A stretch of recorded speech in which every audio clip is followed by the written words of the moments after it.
Bonjour, bienvenue, je m'apprête à faire le tirage pour les personnes qui sont dans l'année de l'arcane sans nom, ce qu'on appelle plus communément dans le tarot l'arcane donc de la mort, mais dans le tarot de Marseille c'est juste l'arcane sans nom, numéro 13, rien d'autre. Celle-ci fait pas vraiment sourire, hein, cette arcane-ci, c'est sûr que dans le tarot de Marseille ça fait pas trop sourire, mais voilà, je préfère garder la terminologie du tarot de Marseille de l'arcane sans nom, parce que pour moi c'est pas forcément la mort, même si évidemment c'est ce qui pourrait apparaître au premier abord. Donc avant de rentrer dans le tirage, cette fois-ci j'ai préparé les cartes juste pour gagner un peu de temps parce que ça fait des tirages assez conséquents sinon. Voilà, alors déjà ma propre interprétation de l'arcane sans nom va commencer par là. Donc il y a plusieurs notions faciles à voir. Déjà cette idée de transformation, de fin de cycle, on pourrait parler même de métamorphose. On voit il a une espèce de faux, donc il y a une idée aussi de pouvoir récolter certaines choses, mais dans les aspects un petit peu plus, on va dire, péjoratifs, il y a une idée d'avoir peur du changement, peur de ce que l'on ne connaît pas évidemment, peur de perdre aussi son statut, peur d'être plus rien en fait, hein, et s'accrocher au passé désespérément et de ce fait de stagner dû au fait de la peur du changement. Donc voilà un petit peu de manière grossière ce que représente l'arcane sans nom. Alors, on va commencer sentimental, ensuite professionnel, argent, projet, et on finira avec les cartes conseils. Et je vais d'abord faire un petit état des lieux avec le Tao, mon bon vieux Tao, qui nous parle très clairement, qui est très raccord avec l'idée de ce que représente donc l'arcane sans nom, à savoir que cette année va être une année de quête de soi, peut-être même de quête de vérité. Je sais pas pourquoi, mais spontanément, pour les personnes qui sont nées sous X, qui ne sont pas sûrs des liens de paternité ou de maternité qu'ils ont envers des gens de leur famille ou même de leurs partenaires, vont peut-être vouloir faire des tests, vont peut-être vouloir engager des détectives privés ou travailler sur peut-être qu'il sera question d'héritage et on aura besoin de prendre un espèce de généalogiste, comme on dit, quelqu'un qui s'occupe de la généalogie, en tout cas voilà, qui permettent, oui, généalogue, je sais pas, bon bref, en tout cas quelqu'un qui va pouvoir permettre de retourner aux racines. Il y a une idée de vouloir retourner vraiment au début du film, quoi, hein, pour parler imagé, et d'être, peut-être que ces questionnements vont venir aussi parce qu'en fait ça va être en parallèle, ça va arriver pile poil au moment où tu vas vouloir entreprendre peut-être de nouveaux projets, peut-être même qu'il y a une idée de vouloir avoir des enfants, de maternité, ou en tout cas de projets qui te tiennent vraiment à cœur, que tu avais laissé dans un coin de ta tête et qui vont vouloir enfin être libérés, et en fait que tu vas pouvoir enfin surtout vouloir partager au monde, sortir de toi quelque chose qui était en jachère depuis un certain temps. Mais le fait de vouloir sortir cette chose et de te présenter et de présenter ça au monde va te faire te poser beaucoup de questions quant à tes origines. Là on parle vraiment de l'origine biologique, de d'où on vient, de qui on est.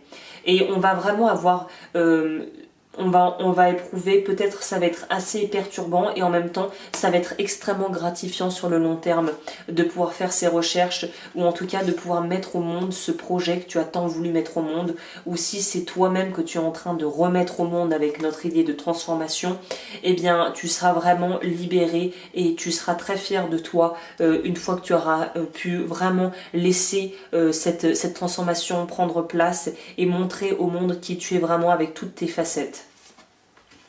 On est encore avec cette idée de gestation, donc je pense que c'est une année qui va pas forcément être une année rapide dans le temps, je veux dire, où les mois vont peut-être avoir il y a peut-être des moments où tu vas te dire que t'as l'impression que ça dure une éternité, et en même temps c'est nécessaire, puisque pour que les projets puissent vraiment prendre place et germer, il faut leur laisser le temps de pouvoir germer. Donc il faut laisser du temps au temps pour les personnes qui sont dans l'année de l'arcane sans nom.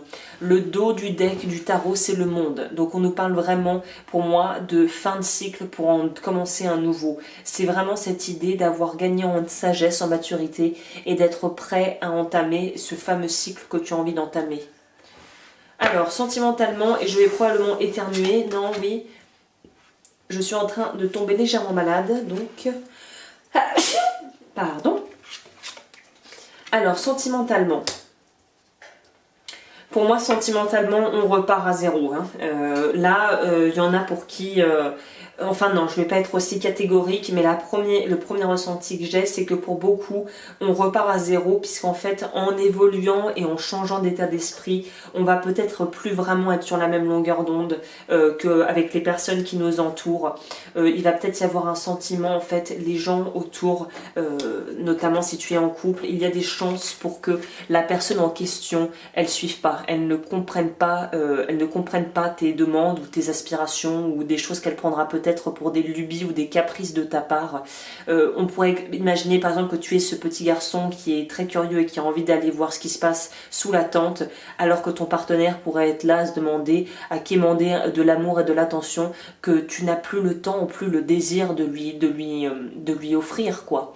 Et ça peut être très douloureux, et dans ces cas-là, il y a peut-être voilà, des mises au point à faire ou des séparations qui auront lieu, parce que on voit avec le page de denier, avec le valet de denier, que c'est un peu un rookie. Tu vas être un peu dans une position de rookie qui va devoir réapprendre la séduction, réapprendre à plaire, réapprendre peut-être à aimer tout simplement, et que forcément ça voudrait peut-être dire qu'il a fallu passer par plusieurs stades avant d'en arriver là, quitter une certaine forme de sécurité qui au final s'est transformée en quelque chose d'oppressant qui ne t'apporte plus satisfaction, pour retourner sur le ring en tant que rookie et être prêt à se retrouver peut-être soit célibataire, soit à vouloir attirer d'autres types de personnes qui n'ont rien à voir avec le genre de personnes que tu avais pu attirer par le passé jusqu'alors. Et là, on a quand même une très belle carte qui est la carte de l'oracle de Dahlia, de avoir du cœur, qui nous parle aussi de rencontres. Donc il y en a peut-être qui vont faire des rencontres très significatives au niveau du cœur quand vous aurez en fait fait le travail sur vous et que vous aurez atteint ce degré de conscience et de connaissance de vous qui vous permettront d'attirer quelqu'un qui est sur la même longueur d'onde, puisqu'apparemment on voit qu'il y a vraiment un changement qui va s'opérer, un plateau qui va être atteint, et que du coup les gens autour de toi ne vont peut-être pas suivre.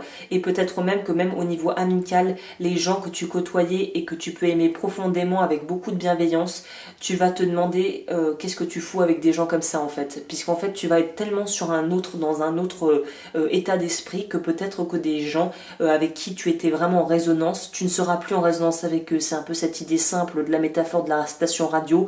Si tu changes la station radio, forcément tu vas attirer d'autres ondes, tu vas écouter une autre radio avec d'autres musiques. Là, on est un peu dans cette idée-là.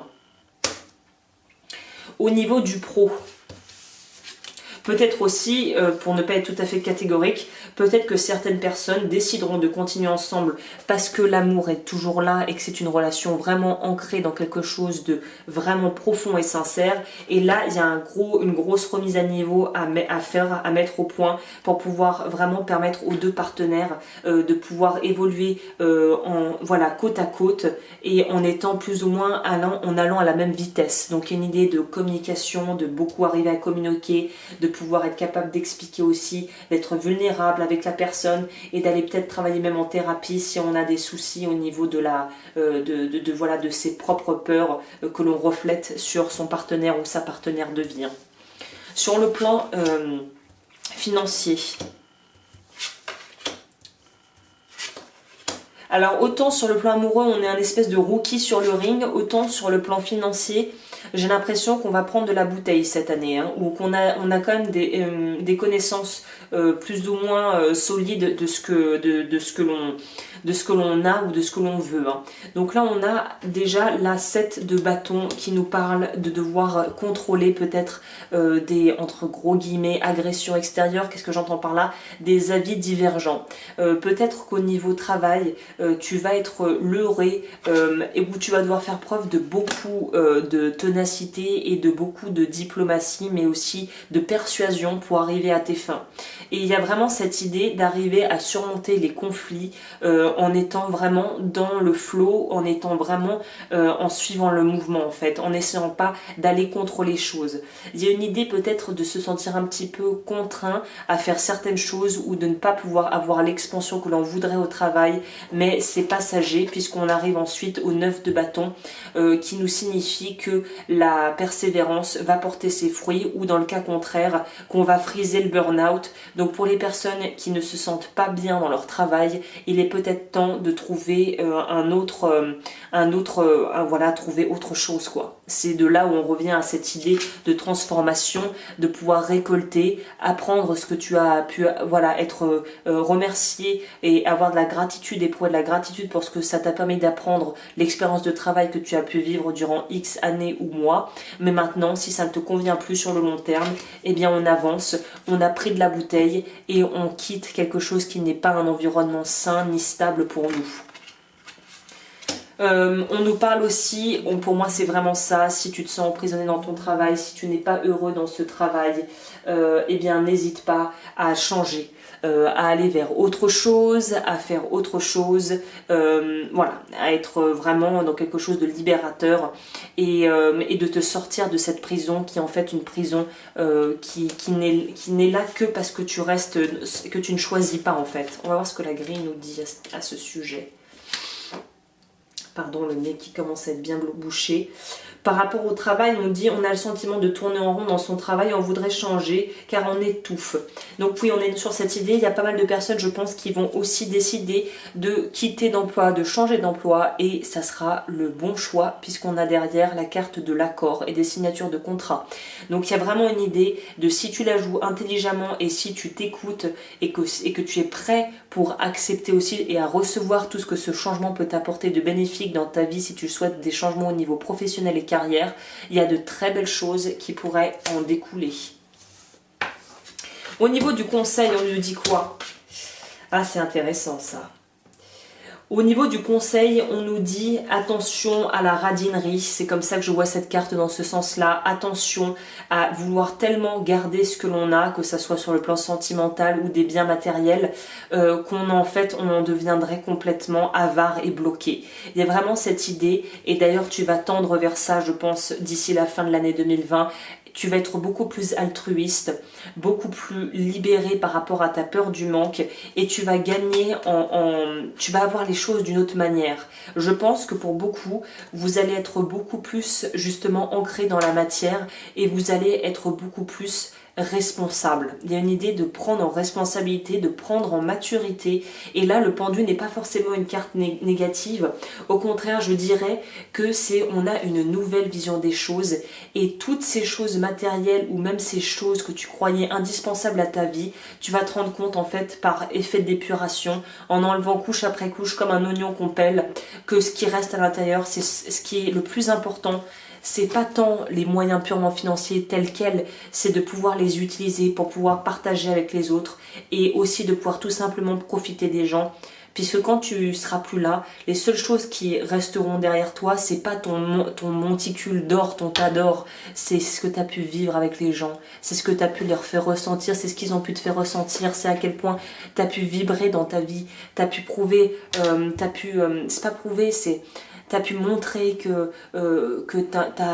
tu as essayé de faire quelque chose de cette vie et que tu as essayé de faire au mieux et que tu as voulu profiter au maximum et en faire profiter les autres. C'est ça qui sort avec cette carte. Et Dahlia nous dit quoi? Attiser les rancœurs, alchimie, ressasser le passé. Donc là, on te dit que ce qui va être le plus difficile, je pense, pour beaucoup de gens dans cette année, c'est de lâcher votre passé. Et c'est ça qui est paradoxal, c'est qu'on nous dit toujours faut être dans le moment présent, faut être dans le moment présent. Sauf que si on prend littéralement cette idée d'être dans le moment présent, si tout se passe en simultané, ça veut dire que le passé et le présent cohabitent. Mais là, si tu n'arrives pas à laisser le présent être et que tu te rattaches au passé pour lui redonner vie, ça va être très compliqué. Donc là, la grosse mission pour les personnes dans l'année de l'arcane sans nom, c'est de laisser le passé où il est, de faire son deuil. C'est un tirage général. Peut-être que tu vas perdre des gens au sens propre comme au figuré. Il y aura probablement des deuils à faire. Déjà au niveau professionnel, on dirait qu'il va y avoir des deuils à faire. Au niveau sentimental aussi. Donc ça fait charger. Donc là, on te dit de laisser être ce qui est et de laisser au passé ce qui est au passé. Et plus tu nourriras le passé, plus il sera présent et plus il mangera ta vie. Ne pas s'investir, oui, Ne pas s'investir à fond dans les sentiments ou dans des entreprises périlleuses au risque de s'y brûler. Mais moi je dirais plus là que c'est l'aspect, peut-être oui, rancœur. Si tu as des rancœurs, c'est peut-être l'année de faire, de vraiment travailler sur le pardon. Je pense que ça pourrait être une très bonne chose, de travailler sur le pardon, peut-être de lire des livres sur le sujet, de faire des ateliers qui parlent de ça, d'essayer de comprendre ce que c'est pour pouvoir lâcher des choses et pour pouvoir aller de l'avant en toute sérénité. Voilà ce que je peux te dire. Écoute, j'espère que ce tirage aura pu t'aider et je te retrouve bientôt pour d'autres tirages et pour me contacter si tu souhaites peut-être être accompagné. Toutes mes informations sont dans la barre d'infos.